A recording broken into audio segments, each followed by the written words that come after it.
Hello po. Panibagong kwento na naman ang mapapakinggan natin ngayon. Pero bago ko umpisahan, huwag niyo pong kalimutan na mag-like at mag-comment bilang suporta po sa amin. Salamat po. Uumpisahan ko na po ang kwento. Hi Miss Bella. Ako si Joanne. Alam kong sa pamagat pa lang ng kwentong ito, marami na ang manghuhusga. Baka isipin nyo, exad siyang kwentong to. Pero hindi. Kung tutuusin nga, mas malala pa ang totoong nangyari kaysa sa ikukwento ko ngayon. Ang iba dito ay personal kong nasaksihan, pero karamihan ay paulit-ulit na ikinukwento sa akin ng mama ko noong nabubuhay pa siya. Siya ang mismong nakakita kung paano namuhay ang hipag kong si Myla at kung paano nito tratuhin ng sarili niyang anak. Ano ba naman ang itsura mo, apo? Kaya aga-aga ang dungis-dungis mo.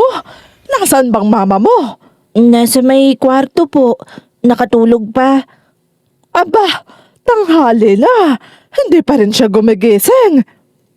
Ang sabi niya po, napuyat siya kagabi. Napuyat na naman. Ano namang pinagkapuyatan, ha? Yung cellphone niya po. Ayun, kapag sa cellphone ay may oras siya, pero sa'yo na anak niya wala. Halika na nga at lilinisan kita. Huwag niyo na pong pagalitan si mama. Baka mag-away lang po kayo ulit. Ay nako, sino bang hindi magagalit sa mama mo? Puro cellphone ang inaatupag. Noong mga panahong yon, wala ako sa amin dahil sa bahay ako ng lola ko lumaki. Nang umuwi ako, tsaka ko lang nakita ang mga huling pangyayari. Sa kasalukuyan, wala na si mama. Samantalang si Myla naman, nakatira pa rin sa tapat ng bahay namin. Sa tuwing nakikita ko siya, bumabalik sa isip ko ang lahat ng mga sinabi ni mama sa akin. Kaya hanggang ngayon, hindi pa rin ako makapaniwalang may taong kayang maging ganun katamad. Ngayon, uumpisahan ko ang kwento. Ilang araw matapos kong bumalik sa bahay. Mukhang pupunta na naman ako kay Myla. Huwag ka nang pumunta roon. Hayaan mo na sila. Paano ko hahayaan? Nagugutom ang apo natin sa kanila. Wala ka namang mapapala, kakapunta mo roon. Kahit wala akong mapala, apo pa rin natin yon. Aba, hindi ko naman gugustuhin na mapabayaan siya. Oh, pati bigas, itlog, tuyo at bungkus ng malunggay, ikaw rin ang magbibigay sa kanila. Oo, kung yun ang ikakaayos ng apo natin. Ikaw lang din ang mapapagod dyan sa ginagawa mo. Mas pipiliin ko pang mapagod kaysa makita kong naghihirap ang bata. Pagdating ni mama sa bahay ni Myla, nakabukas ang pinto. Pagpasok niya, agad siyang napailing. Nakakalat ang mga damit. May pinagkainan sa sahig. May mga langaw na umiikot sa may mesa. At ang amoy, halo-halo na. Tumawag siya ron pero walang sumasagot. Ilang hakbang pa ang ginawa niya bago niya nakita si Myla. Nakahiga ito sa kwarto. Nakatutok ang mata sa cellphone. Ni hindi man lang napansin ang pagdating ni mama. Nang sinigawan siya ni mama, tsaka lang ito napalingon. Myla! Hoy, Myla! Ay, kayo pala, Nay. Wala ka bang balak maglinis dito sa bahay niyo, ha? Napakarumi ng paligid niyo. Mamaya na po. Tinatamad pa po ako. Araw-araw na lang kitang naririnig na tinatamad. Hindi pa rin kasi tapos tong pinapanood ko. Gusto kong nayayari ko muna ang lahat bago ako magtrabaho. Puro cellphone ka na lang talaga na hindi ka nga ata naliligo. Nasaan bang apo ko? Lola, nandito po ako. Ang dumi mo na namang bata ka. Siya, kumain ka na ba? Hindi pa nga po. Myla! Bakit hindi pa kumakain ang anak mo? Anong oras na? Wala pa kasing sinaing. Bakit hindi ka magsaing? Hindi yung puro cellphone ang nakatutok dyan sa mata mo. Sinabi ko naman na sa inyo, ayoko nang naiistorbo sa panonood ko. Hindi ako makakakilos hanggat hindi nangyayari ito. Kaya tatamarin lang din akong tumayo at gumawa dito sa bahay. Tinatamad ka ng dahil dyan? Paano naman ang anak mo? Kaya niya namang magtiis. Tsaka, kakakain lang niya ng biskwit. Ay nako, ano namang lakas ang maibibigay ng biskwit sa anak mo? Napahigpit ang hawak ni Mama sa eco bag na daladala niya. Tahimik lang naman si Myla, para bang normal lang ang lahat sa kanya. Lumapit si Mama sa kusina. Binuksan niya ang lalagyan ng bigas. Halos wala na nga yung laman. Kinuha niya ang dala niyang bigas at ibinuhos ron. Kinuha niya na rin ang dala niyang mga ulam. Apo, Po, Lola. magluluto tayo ng makakain mo. Sige po. Ako na po ang maghuhugas ng bigas. Sigurado ka ba? Kaya mo ba? Opo. Kayang-kaya ko po. O sige, madali lang rin namang maluto itong ulam. Ikaw ba ang laging nagsasaing rito? Kapag hindi po kasi ako nagluluto, wala po kaming kakainin ni Mama. Ikaw rin ba ang nagluluto ng ulam nyo? Opo, ako nga po. Talaga? Ano namang iniluluto mo? Kapag po may tuyo, iniihaw ko na lang po. Kapag wala naman, umaakit po ako dun sa may puno ng malunggay. Kumukuha ako ng dahon. Tapos, hahanap ako ng talbos ng kamote. Yun po yung nilalaga ko. Kapag wala talaga, nangungutang na lang po ako ng itlog sa may tindahan. Paano yung mga pinagkainan nyo? Ikaw rin bang naguhugas nun? Opo, Kung ganon, ikaw na palang gumagawa ng lahat dito sa bahay nyo. opo Lola. Ayan po, kumukulo na.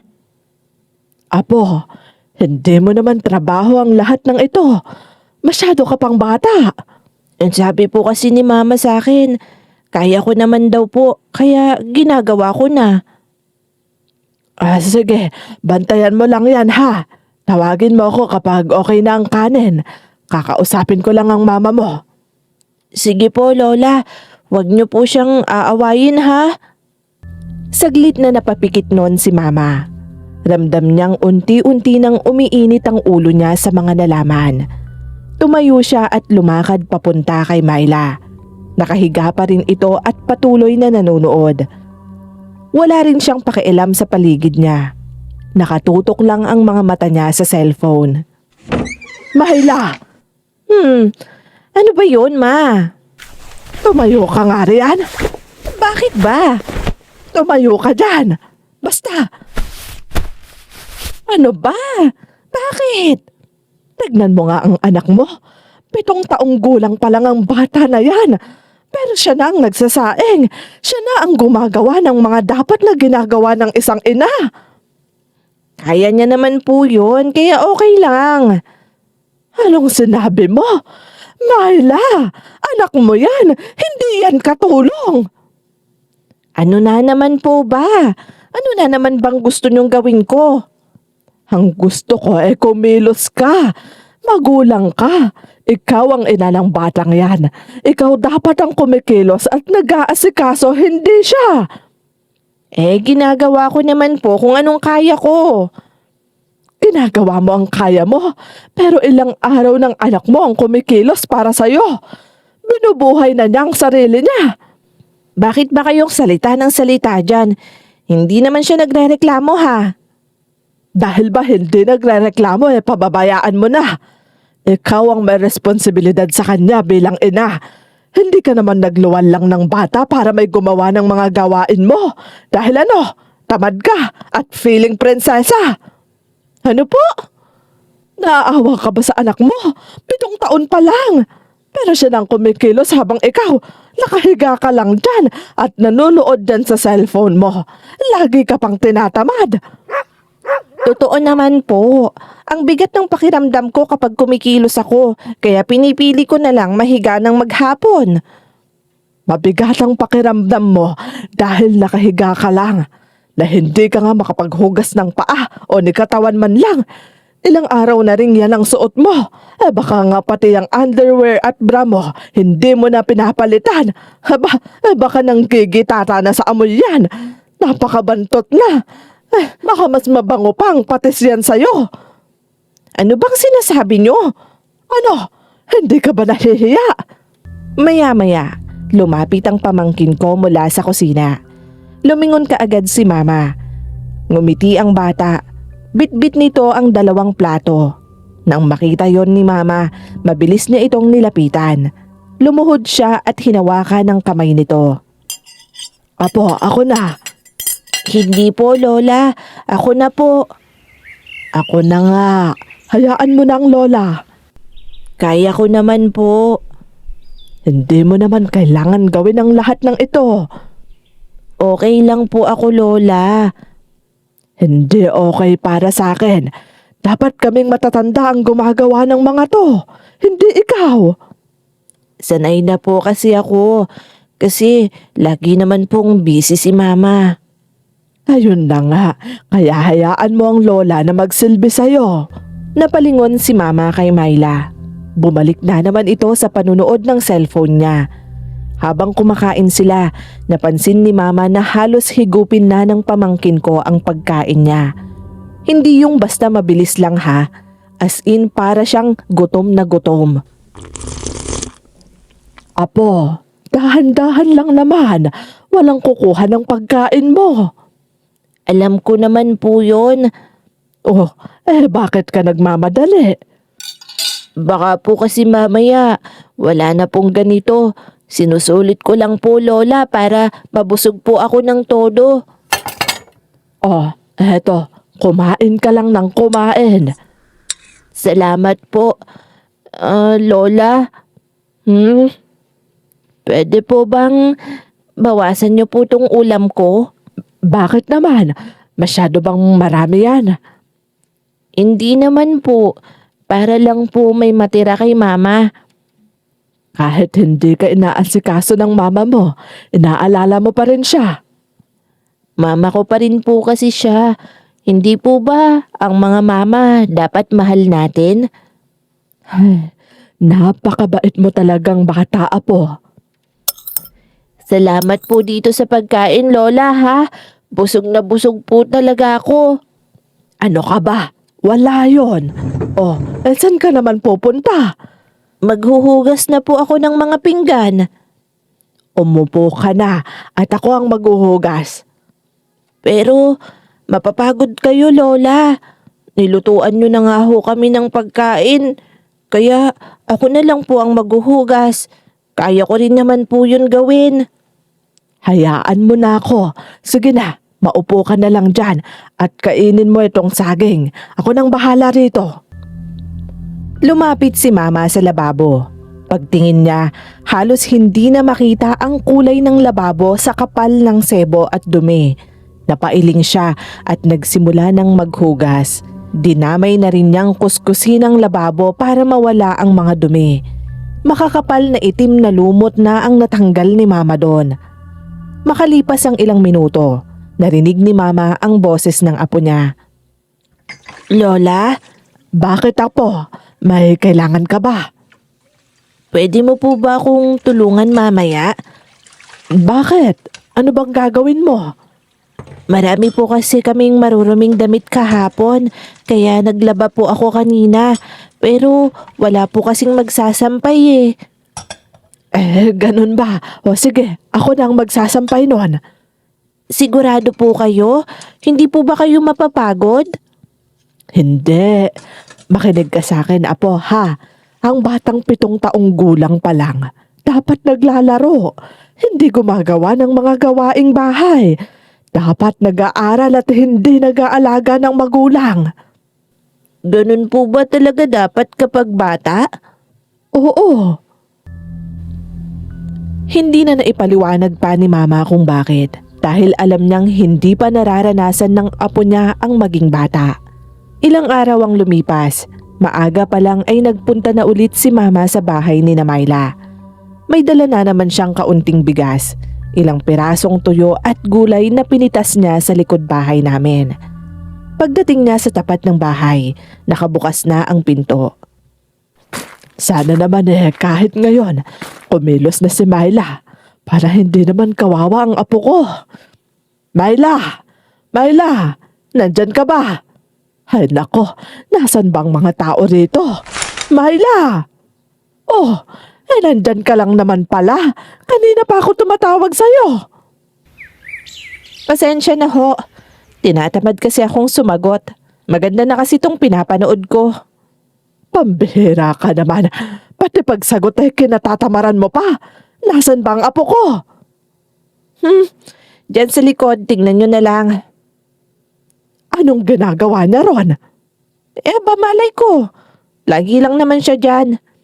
Diyos ko ka, Myla, na hindi mo alam kung nasaan ang anak mo. Paano kung napahamak na yon? Ganyan naman yan. Alam na niya ang ginagawa niya. Hindi na sumagot pa si Mama. Mabilis siyang lumabas at nagpunta sa likod ng bahay. Pagdating niya ron, nanlaki ang mga mata niya. Nandoon ang 7 taong gulang kong pamangkin. Halos nakasampa na nga ang maliit nitong katawan sa malaking batya. Punong-puno yon ng maruruming damit. Basa na ang damit ng bata. Namumula na rin ang magkabilang braso sa pagkuskus niya. Halos manginig pa ang mga kamay habang pinipiga ang damit. Mabilis siyang nilapitan ni Mama. Apo! Lola, bakit po kayo nandito? Ikaw ang dapat tanungin ko niyan. Anong ginagawa mo rito? Naglalaba po. Kailan ka pa ba nagsimula, ha? Kanina pa po. Mga 5 siguro. Hindi ka pa kumakain? Hindi pa nga po. Bakit naman? Ang sabi po kasi ni Mama, tapusin ko daw muna ito. Tapos, tsaka ako magluluto. Anak nang, ang dami pa nitong lalabhan mo. Kaya ko pa naman po, Lola. Mayayari ko naman po ito. Huwag mo kong lokohin. Alam ko pagod ka na at hirap. Baka po magalit si Mama sa akin kapag hindi ko to gagawin. Hindi ka dapat natatakot sa mama mo. Ayoko naman pong magalit siya sa akin, Lola. Hindi ganyan ang pagpapalaki sa anak. Lalo na napakabata mo pa. Kita mo nga at mas malaki pa sa'yo yung damit na yan. Hinila ni Mama ang bata papasok ng bahay. Pagdating nila sa sala, nakahiga pa rin si Myla at nanonood pa rin. Lumapit si Mama sa kanya. Myla, alam mo bang kanina pa naglalaba ang anak mo doon sa may likuran nyo? Hindi pa siya kumakain. Myla, ano ba?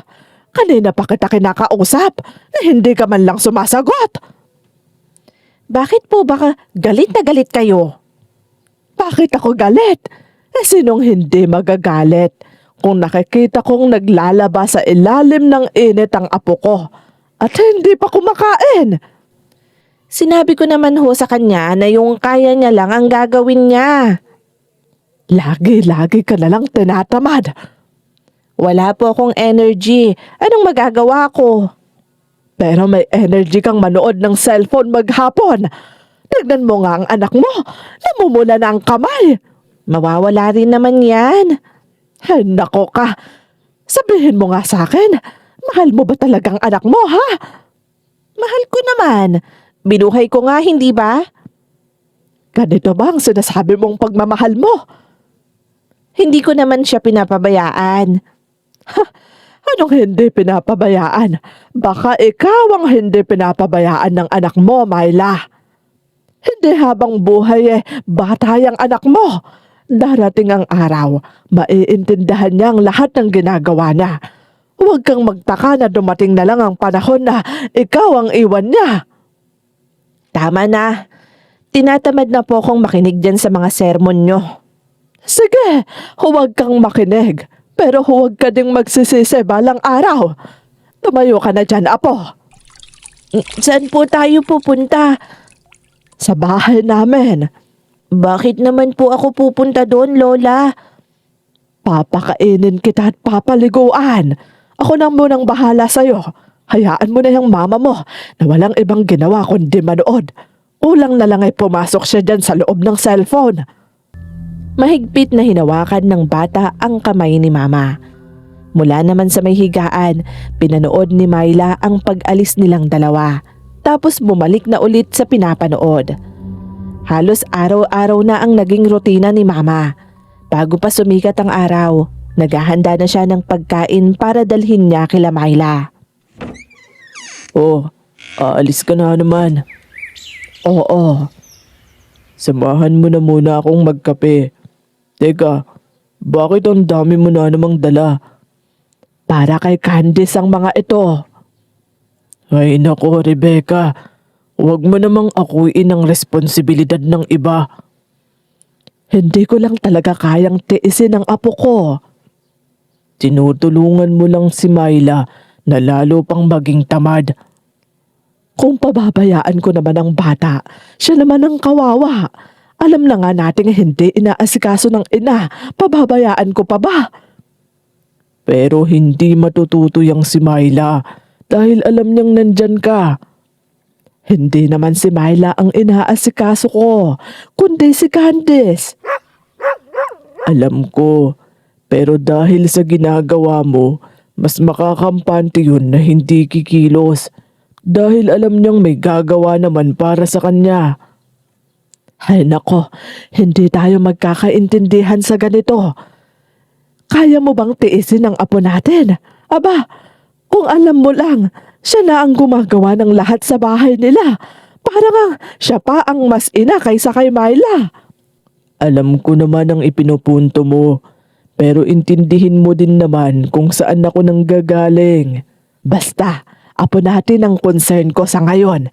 Kaya kung ano man ang ginagawa ko, para kay Candice ang lahat ng yon. Natahimik na lang si Papa noon.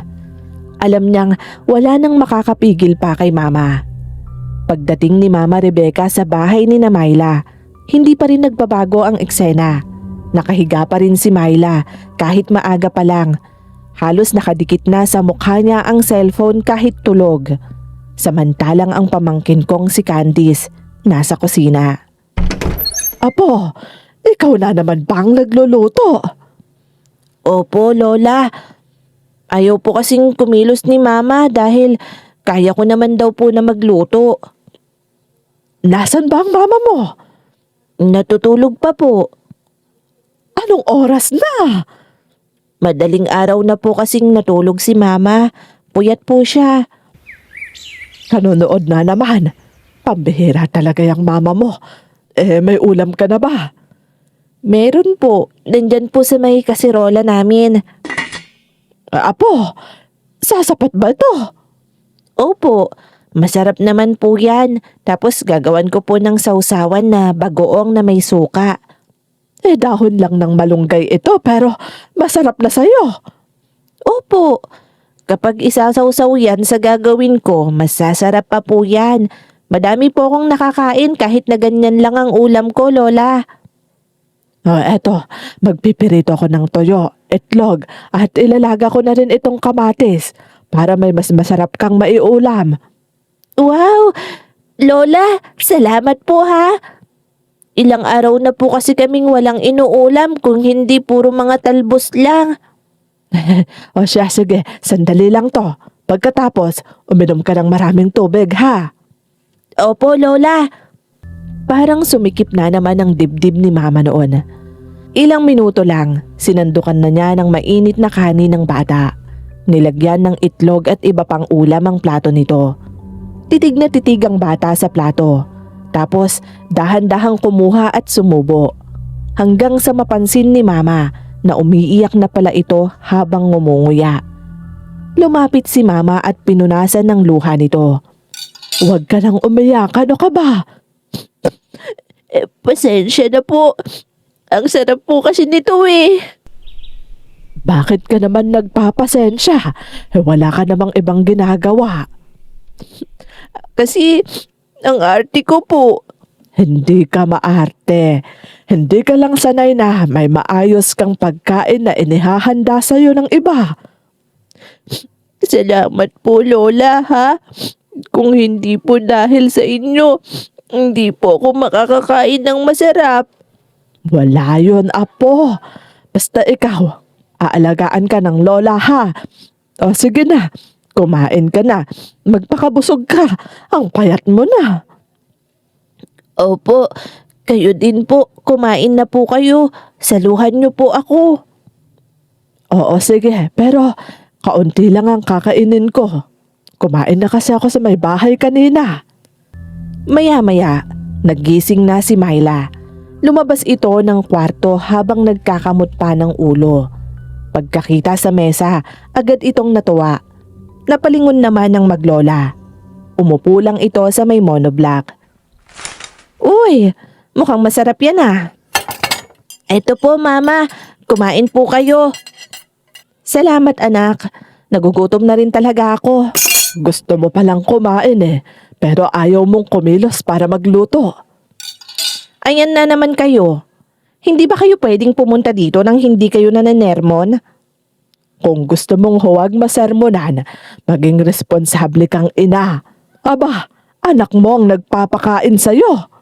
Ay, dyan na naman papunta ang usapang to. Dahil gusto kong maisaksak dyan sa may kokote mo kung ano ang dapat mong gawin. Hindi yung puro kakatamaran. Mainam pa nga yata tamarin ka na ring huminga nang mawala ng pabigat sa buhay ng apo ko. Grabe naman kayo. Ano, gusto nyo na akong mamatay, ganon? Parang wala ka lang rin naman dito sa bahay na to. Parang wala rin namang ina ang anak mo dahil din sa ginagawa mo. Sumusobra na kayo ha? Ikaw ang sumusobra na. Napakatamad mo. Pero sa panunood ng cellphone napakasipag mo. Ano, mas mahalaga pa ba sa'yo ang pinapanood mo kaysa sa sarili mong anak? Lola, tama na po. Huwag niyo na pong awayin ng mama ko. Hindi ko siya inaaway. Pinagsasabihan ko lang yung mama mo dahil awang-awa na ako sa'yo, Apo. Mula noong araw na yon, halos hindi na lumipas ang araw na hindi dumadalaw si mama sa bahay ni Myla. Kapag may kaunti siyang pera, bumibili siya ng kalahating kilo ng isda o di kaya'y manok para lang makatikim ng masarap na ulam ang apo niya. Pero sa bawat pagpunta niya, iisang senaryo lang ang nadadatnan niya. Isang umaga, nakita ni mama ang bata na nakaupo sa sahig habang tinatahi ang punit nitong short. Apo, ano bang ginagawa mo? Tinatahi ko po ito. Bakit? Kaninong short ba yan? Sa akin po. Bakit hindi mo sinabi sa akin? May panahi ako sa bahay, hindi ba? Okay lang naman po. Tsaka, kaya ko po. Aray ko! Ayan, natusok ka na. Akin na. May iba ka pa bang maisusuot? Meron pa naman po. Sige, yun na muna ang isuot mo ha. Ako nang magtatahi dito. Sige po, Lola. Salamat po ha. Hay nako, napakanipis na nito. Para bang kapag nilabhan na mapupunit na. Yan lang po kasi ang meron ako. Sige, kapag may pera ako, bibilhan kita ng bago. Talaga po, Lola? Yay! Excited na po ako sa kung anong bibilin nyo. Sige, magpalit ka na at ako nang bahala rito. Tumango na lang ang bata noon. Ipinagpatuloy naman ni mama ang pananahi. Maya-maya, lumabas si Myla mula sa kwarto habang humihikab pa. Inis namang napatingin sa kanya si mama. May pagkain na ba? Ikaw pa talaga ang magtatanong niyan. Daig mo pa si Juan tamad Noong nagsaboy ng katamaran malamang nalunod ka. Grabe ka naman. Nagbabaka sakali lang naman ho ako na may dala-dala kayo. May tinapay nga akong dala. Pakikuha nga. Ako na po. Hindi. Bakit po, Lola? Umupo ka lang dyan. Kaya ko naman po eh. Sinabi ko nang umupo ka. O ayan ang tinapay. Maraming salamat ha. Wala bang kape? Wala. Sana bumili na rin kayo. Hindi na sumagot pa si mama noon. Dahil kung magsasalita pa siya, alam niyang baka hindi na niya mapigilan ang sarili at hindi na lang masasakit na salita ang mabibitawan niya. Pagkaalis ni Myla, napansin ni Mama na nakatingin lang ang bata sa sahig. Ano bang iniisip mo? Wala naman po. May problema ka ba? Lola, pwede po ba akong magtanong? Sige. Totoo po bang may mga nanay na sila po yung mismong nagpapaligo sa mga anak nila? Oo naman. Kung maliit pa ang mga anak, nanay talaga ang magpapaligo sa kanila. Totoo rin po ba na may mga nanay na ipinagluluto sila ng pagkain at mga baon nila sa eskwela? Oo, bakit mo naman natanong yan? Akala ko po kasi sa TV lang po yun nakikita. Anong ibig mo bang sabihin? Akala ko po ganun talaga ang buhay na bata ang gumagawa ng lahat. Sabi po kasi sa akin nung isang ali, wala daw po akong nanay kasi ako daw pong gumagawa ng lahat dito sa bahay. Hindi, apo. Hindi ganun ang buhay. Eh, kung hindi po, bakit ganun po kami ni Mama? Paano ko ba ipapaliwanag sa'yo? Basta, wala kang kasalanan ha. Pero, ang lagi pong sinasabi ni Mama sa akin, kapag tamad daw po ako, wala kaming kakainin. Sa tingin mo, ikaw ba talagang tamad? Hindi ko po alam. Tignan mo ko, apo. Hindi mo kasalanan ang nangyayaring ito. Ang trabaho ng anak, mag-aral, maglaro at magpakasaya. Hindi ang maging nanay sa sarili niyang nanay. Tumulo na ang luha ng bata noon. Hindi na rin napigilan ni Mama ang mapaiyak. Makalipas ang ilang araw, mas naging madalas na ang pagpunta ni Mama sa bahay ni Myla. Hindi na lang dahil gusto niyang makita ang apo niya, kundi dahil hindi na siya mapalagay. Noong umagang yon, umaga pa lang, nagluto na siya ng lugaw. Ang bango naman yan, Mama. Ano ka ba? Para lugaw lang naman ito. Pera biro, mabango po talaga. Para kanino po ba yung nakatabi? Kay Candice. Kagabi lang nandun kayo ah. Wala namang masama ron, hindi ba? Baka isipin ni Myla, responsibilidad nyo na yung anak niya. Kung hihintahin ko pa siyang kumilos, baka kung ano nang mangyari sa pamangkin mo. Kung bakit naman kasi ganun si Myla? Ewan ko rin ba? Ang hirap pang pakiusapan. Pagdating ni Mama Rebecca sa bahay ni Myla, agad siyang nagtaka. Sarado pa ang pinto noon. Malakas siyang kumatok kaysa sa karaniwan. Makalipas ang ilang segundo, bumukas na ang pinto. Ang pamangkin ko ang sumilip. Nanlaki ang mata ni Mama nang makita siya. Apo, anong nangyari sa'yo? Bakit ang tamlay mo? Wala po. Ang init mo ah. Okay lang po ako, Lola. Diyos ko, napakataas ng lagnat mo, apo. Kagabi pa po ako ganito. Sinabihan mo na ba ang mama mo? Opo, pero ang sabi niya lang po, matulog lang daw ako at mawawala rin to. Myla, nakahiga ka na naman dyan. Yan na lang ba talagang alam mong gawin, ha? Kayo pala, Ma. May lagnat ang anak mo. Tulog lang ang kailangan niyan. Pinainom mo man lang sana ng gamot. Wala ho kaming pambili. Kung sinabi mo sana sa akin, binigyan kita. Tinatamad na po akong lumabas kagabi. Tsaka, nahihiya rin ako. Pero hindi ka nahihiyang pabayaan ng anak mo. Napaka-irresponsable mo talaga. Apo, kumain ka na ba? Hindi pa po. Kagabi pa po ako hindi kumakain. Bakit? Wala ka bang gana? Hindi naman po.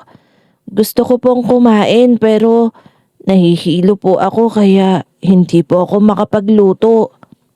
Diyos ko naman, ano bang silbi ng mama mo? Kapag gumaan na raw ang pakiramdam ko, tsaka na lang ako magsaing ang sabi ni mama sa akin. Ay nako, napakatamad talaga. Tapos, hihintayin niyang ikaw pa rin ang magsasaing. Diyos ko naman, oo. Kasi po, tinatamad siyang bumangon. Ay nako, lahat na lang talaga kinatatamaran ng mama mo. Bakit hindi na lang nakatamarang huminga? Ay nako, Diyos ko. Ni Lola, huwag na po kayong magalit. Hindi naman ako nagagalit sa'yo. Diyan sa mama mo, naiinis ako dyan sa sobrang pagkatamad niya. Napaka-irresponsable.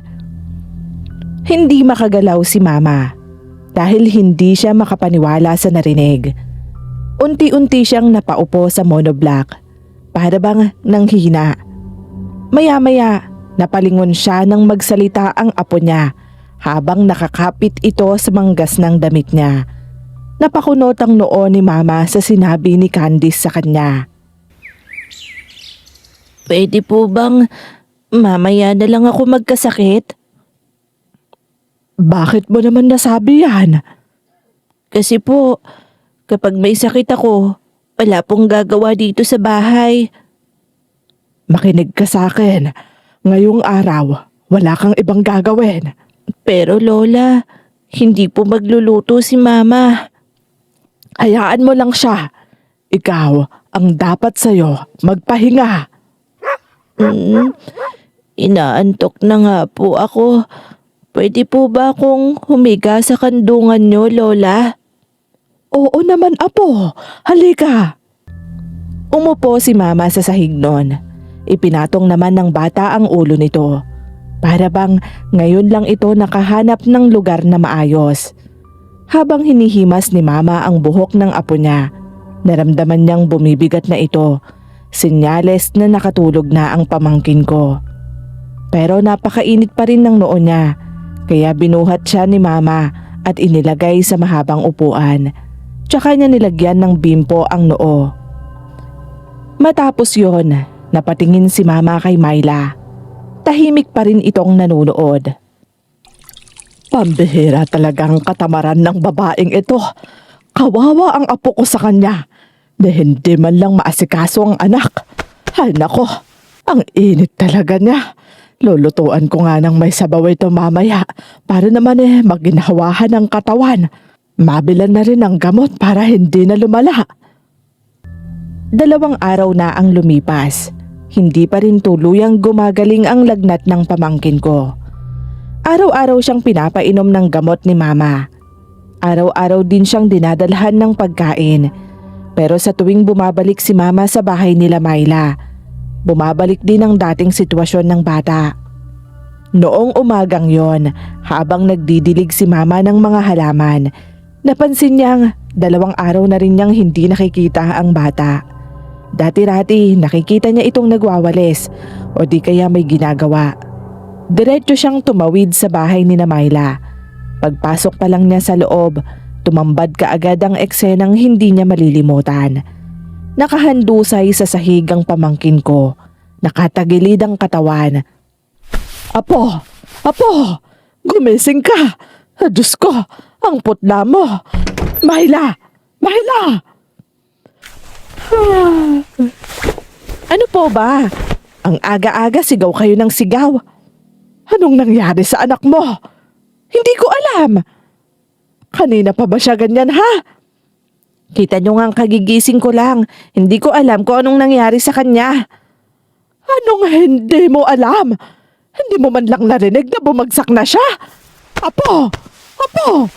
Gumising ka nga! Ano bang pinagawa mo sa kanya ha? Wala naman. Sinungaling. May sakit pa ang bata. Tapos hinahayaan mo lang. Hindi mo ba man lang inalala ang anak mo? Tulog lang naman ng tulog yan nitong mga nakaraan. Malay ko bang babangon niya ngayon at magtatrabaho? Ay nako, dahil may lagnat nga. Tahimik lang si Myla. Pero para bang wala pa rin siyang nakikitang mali. Mabilis na kinuha ni Mama ang bag na dala niya, tsaka mahigpit na niyakap ni Mama ang apo. Pagkatapos ay tumingin siya kay Myla. Punong-puno ng pagkadismaya ang mata, tsaka siya mahinang nagsalita. Myla, hindi ko nahahayaan na dito pa lumaki ang batang ito.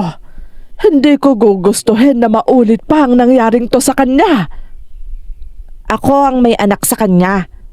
Oo nga, pero hindi ka naman nagpapakaina. Kahit pa. Wala ka talagang kwenta. Bukod sa saksakan ka na ng katamaran, napakapabaya mo pa. Wala akong pakialam sa mga sasabihin nyo.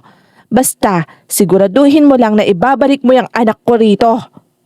Ha? Hindi ka ba nakikinig, ha? Hindi ko na siya hahayaan na lumaki dito kasama ka. Iuuwi ko na siya sa bahay. Hindi pwede yon.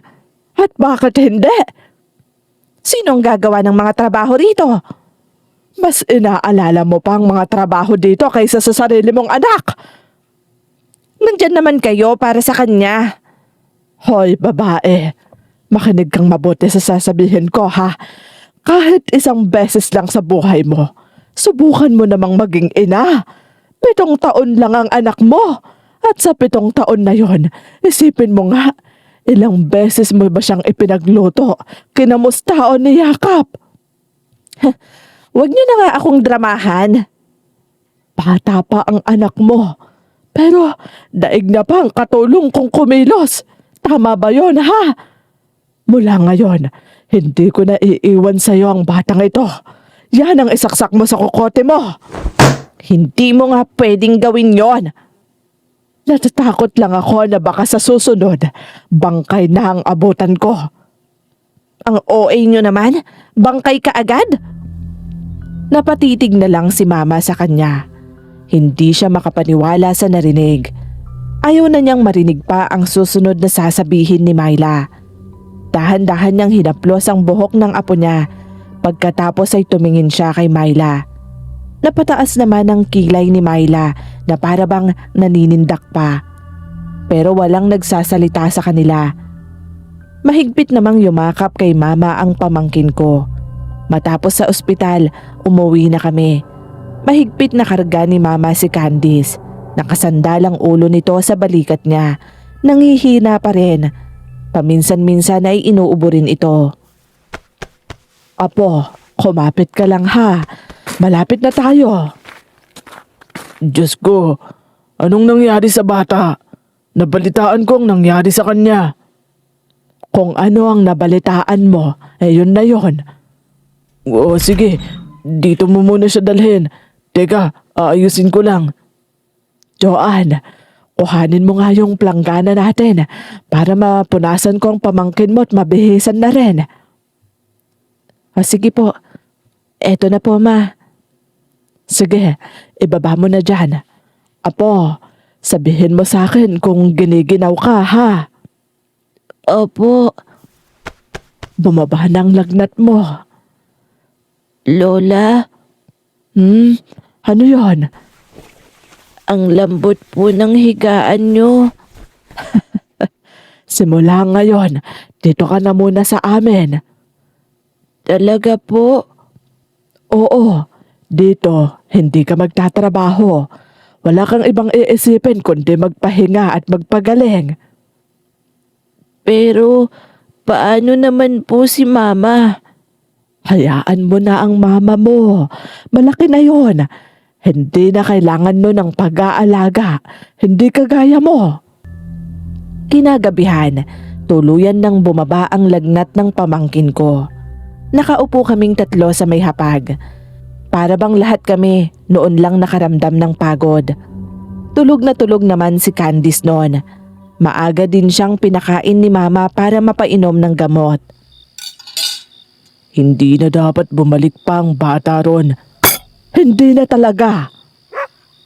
Ano namang sasabihin nyo kay Myla, Ma? Kung gusto niyang bawiin ang anak niya, patunayan niya munang kaya niyang maging ina. Sa tingin mo ba, Ma? Magbabago pa kaya si Ate Myla? Anak, Ang tao, madaling magsabi na magbabago. Pero ang tunay na pagbabago, nakikita yon sa gawa. Paano kung hindi siya magbago?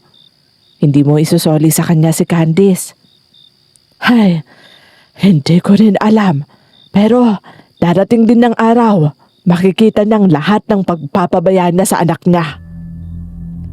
Hindi ko maintindihan ang ibig niyang sabihin noon. Akala ko kasabihan lang yon. Bandang 9:00 ng gabi, may kumatok sa pinto namin. Ako ang nagbukas. Pagkabukas ko noon, nakita ko si Myla. Hawak niya ang cellphone, para bang naiinip siya. Ate Myla, nasaan ang anak ko? Ma, si Ate Myla nandito. Anong kailangan mo? Kukunin ko na ang anak ko. Bakit? Wala kasing maglilinis sa bahay namin. Anong ibig mong sabihin? Kailangan ko siya. Katulong ang kailangan mo. Hindi anak. Sagutin mo nga ako ng totoo. Ano ba? Kung hindi ba nagkasakit ang anak mo at hindi ko siya kinuha, hahanapin mo ba siya ngayon? Siguro, oo. Dahil wala naman nang kikilos sa bahay namin. Sapat nang narinig ko. Hindi mo makukuha ang anak mo. Kaya umalis ka na. At bakit? Dahil hindi ka pa handang maging ina. Karapatan ko siya. Ako ang nanay niya. Oo, at 9 na buwan mo nga siyang ipinagbuntis. Pero ilang taon mo na siyang pinababayaan. Myla, hindi pa huli ang lahat.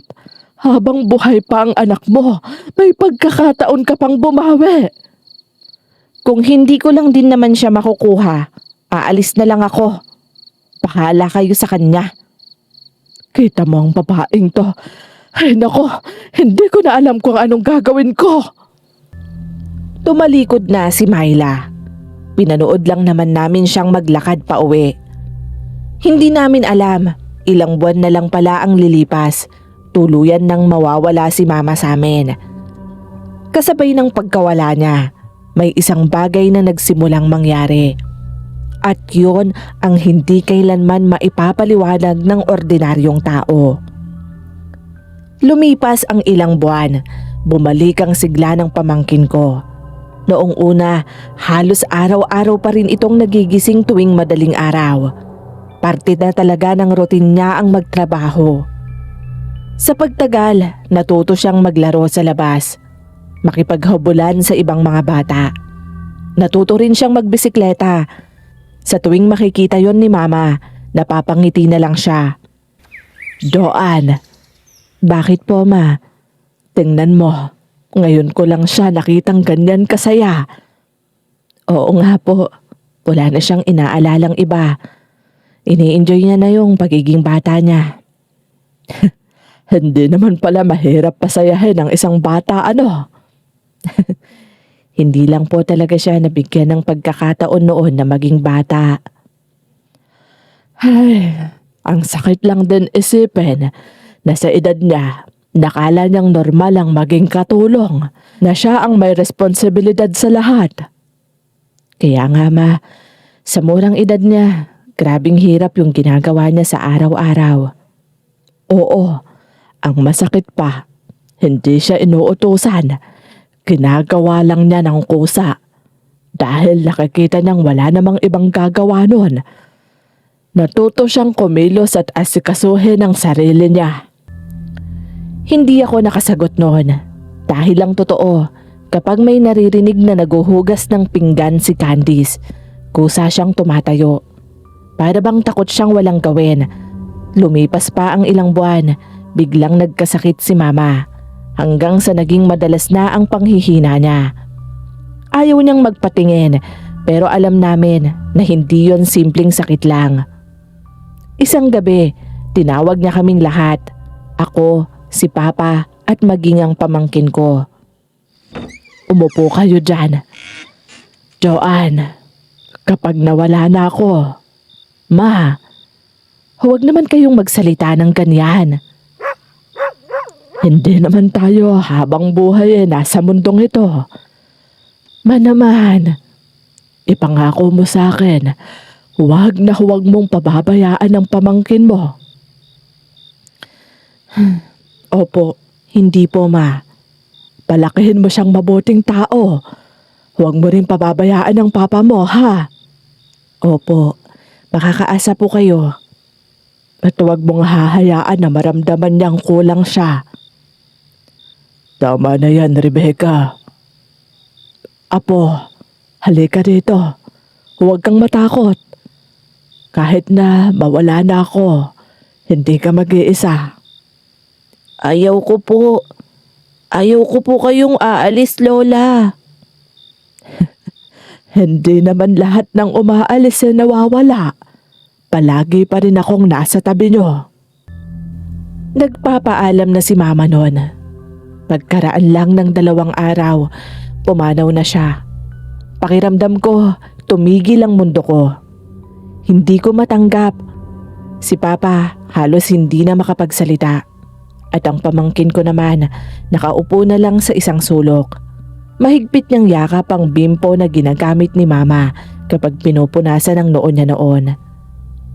Habang nakaburol si Mama, dumating si Myla. Hindi siya lumapit sa kabaong, ni hindi man lang sumilip. Sa halip, lumapit lang siya sa akin. Joanne. Ano?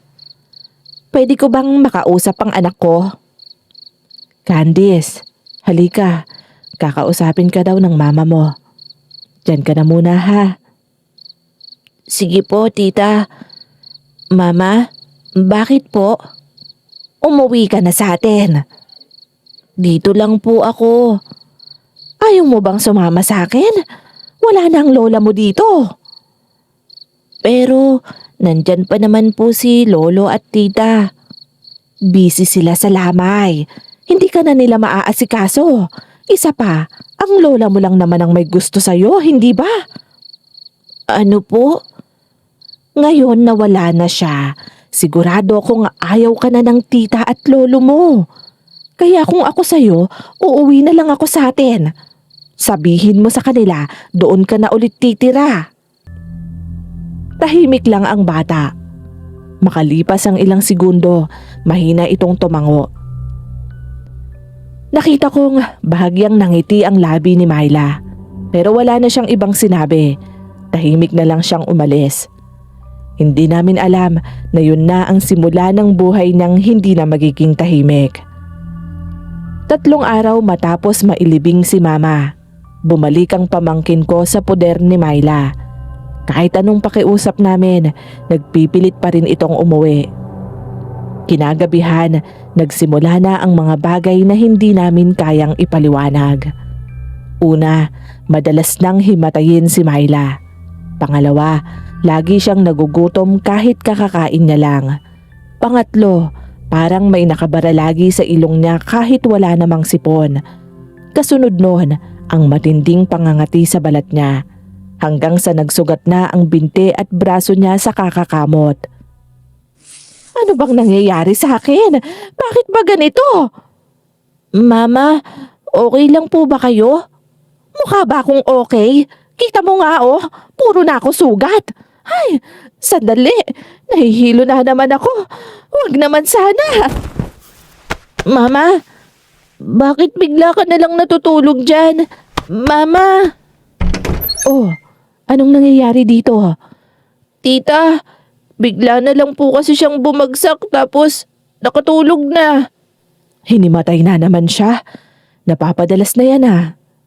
Tignan niyo din po itong binti niya. Ang dami-dami pong sugat. Isang umaga, napansin ng mga kapitbahay ang anit ni Myla. Nababalutan yon ng makapal na puting langib. Isang hapon, nakarinig ako ng katok sa pinto namin. Pagbukas ko, nadatnan ko si Candice. Tita Joanne! Oh, bakit? May kailangan ka ba? Pwede mo po bang tignan si Mama? Bakit? Anong nangyari sa kanya? Basta po, hindi ko po kayang ipaliwanag eh. Okay, sige, sandali lang ha. Sumama ako sa kanya. Pagdating namin sa tapat ng bahay ni Myla, nakabukas ang pinto. Pagpasok namin, napahinto ako. Halos hindi ko na siya makilala. Namumutla siya, lubog ang mga mata, magulo ang buhok, at ang magkabilang binti, punong-puno ng sugat. Halos wala ng bahagi ng balat niya na hindi niya nakakamot. Napatingin siya sa akin nang magsalita ako. Anong nangyayari sa'yo, ate? 3 gabi na akong hindi makatulog. Kapag ipipikit ko ang mata ko, nakakarinig ako ng umiiyak na bata. Anong bata? Hindi ko nga rin alam. Basta naririnig ko lang. Ate naman, kinikilabutan ako dyan sa mga sinasabi mo. Kapag nakakatulog ako sa higaan, nagigising ako na nasa sahig na. Baka naman nalalaglag ka lang habang natutulog. Hindi ko maalala. Basta ang alam ko, matutulog ako sa kama. Aray! Ang sakit! Anong nangyari sa'yo? Parang gutom na gutom ako. May pagkain ka ba dyan? Kakakain ko lang eh. Teka, kung kumain ka na pala, busog ka na dapat. Hindi nga. Pakiramdam ko, 3 araw nang walang laman ang tiyan ko. Okay, sige. Sandali lang. Ikukuha kita ng pagkain. Wala na siyang lakas para tumanggi. Pagbalik ko, tahimik lang siyang kumain. Inubos niya ang lahat, pati sabaw. Akala ko mabubusog na siya noon. Pero pagkalapag niya ng kutsara, napatingin siya sa akin at nanghingi pa. Inubos niya rin yon.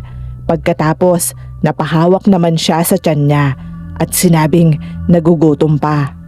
Hindi na yun normal para sa akin. Kinabukasan, nagpasya kong dalin siya sa pinakamalapit na klinika. Sinuri naman siya ng doktor, kumuha ng dugo, nagbigay ng ilang laboratory request. Pagkatapos ng konsultasyon, kinausap ako ng doktor para sabihing walang malinaw na paliwanag at kinakailangan pa ng ibang mga test. Paglabas namin, tahimik lang si Myla. Joanne, naamoy mo ba yon? Ang ano? Parang ang baho kasi. Wala naman akong ibang naaamoy. Parang may humahawak din sa buhok ko. Guni-guni mo lang yon o baka yung langib lang yan. Pag uwi namin, nadatnan naming naghihintay sa tapat ng bahay si Papa. Lumapit siya sa amin at nagtanong. Iniwan ko sa kanya si Candice at alam ko namang inaalagaan yon ni Papa. Asan si Candice pa? Andun, nasa may bahay, nakatulog. Napagod na makipaglaro. Nga pala, nakapagpa-check up na ba kayo? Opo. Oh, anong sabi? Wala daw pong malinaw na dahilan kung bakit siya nagkakaganon. Ganun ba? May nakausap akong matanda. Kung hindi daw maipaliwanag ng doktor ang nangyayari, baka gusto mong subukan na ipatingin siya sa isang albularyo. Pwede rin naman. Oh, hinimatay na naman siya. Tulungan niyo po ako. Buhatin po natin siya. Kinabukasan, maaga pa lang ay dumating na ang matandang albularyo. May dala itong bayong at isang maliit na bote ng langis ng nyog. Pagpasok niya sa bahay, tahimik lang niyang pinagmasdan si Myla. Nakaupo naman si Myla sa isang sulok. Halos hindi na makakilos sa sobrang panghihina.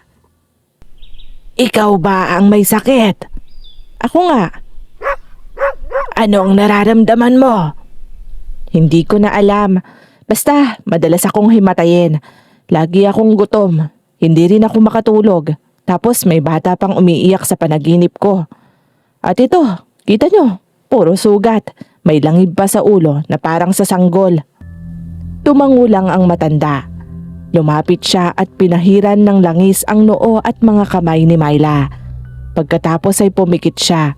Tahimik na nagdasal. Ilang sandali pa ang lumipas. Biglang nagsimulang pagpawisan si Myla.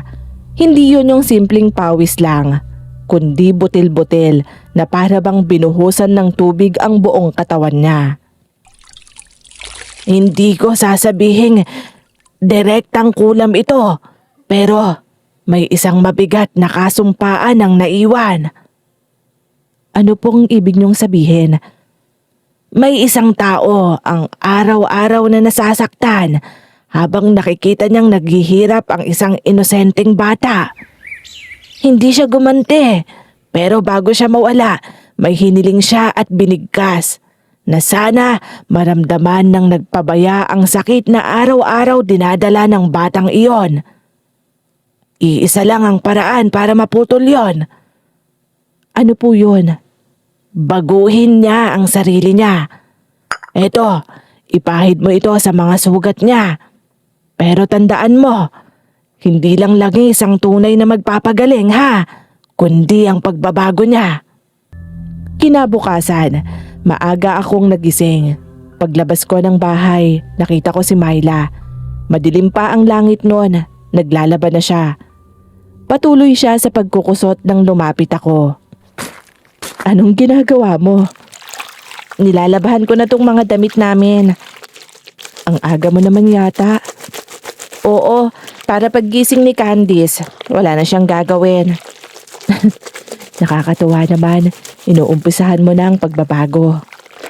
Alam mo, noong ako na yung nakakaranas ng hilo, tsaka ako lang naisip na ang hirap pala ng kalagayan ng anak ko noon. Tapos, hindi ako makatulog. Naisip ko, ilang gabi kaya siyang umiiyak nang hindi ko naririnig. Ay, napakasama ko talagang ina. Alam mo, ang mahalaga ngayon, handa ka nang magbago. Handa kang bumawi sa anak mo. Mula noon, sa tuwing inaalagaan ni Myla ang anak niya, gumagaan ang pakiramdam niya.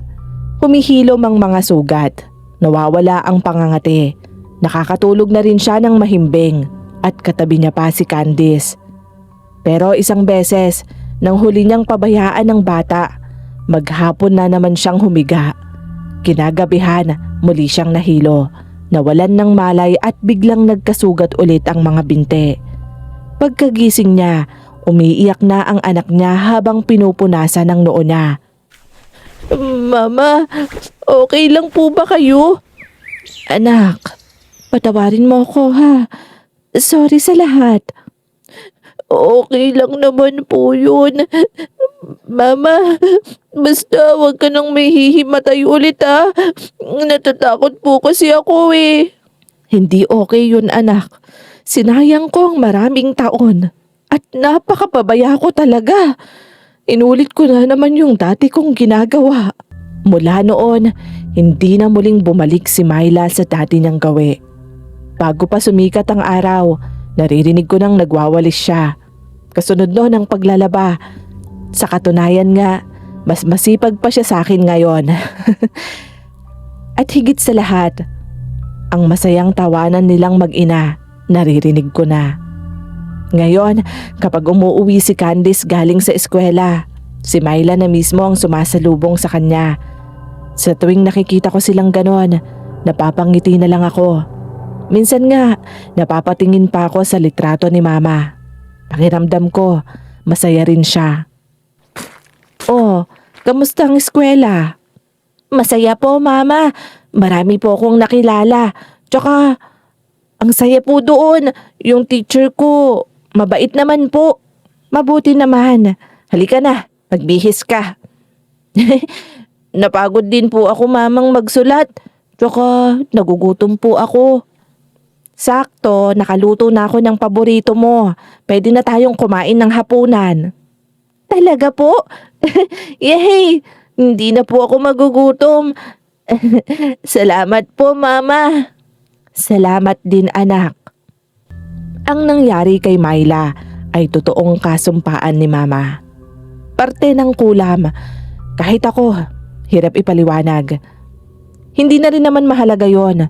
Dahil ang mahalaga, lumalaki na ang pamangkin ko na alam ang tunay na kahulugan ng pagmamahal ng isang magulang ngayon. Dahil ang pagiging magulang, hindi naman tungkol lang sa pagsilang ng anak, kundi sa araw-araw na pag-aaruga at pagmamahal. Sa paggabay na rin, ang kapabayaan ay maaaring mag-iwan ng sugat. Wala namang batang dapat akuin ang responsibilidad ng isang magulang. At kung may pagkakamali man tayo bilang magulang o bilang tao, Habang may pagkakataon pang magbago, piliin nating gawin ng tama para sa mga taong umaasa sa atin. Hanggang dito na lang po. Maraming salamat po sa pagsama sa amin sa kwentong ito. Bawat isang likes at comment nyo, malaking tulong na po para sa amin. Paano po? See you po sa next story. Bye-bye. Salamat po.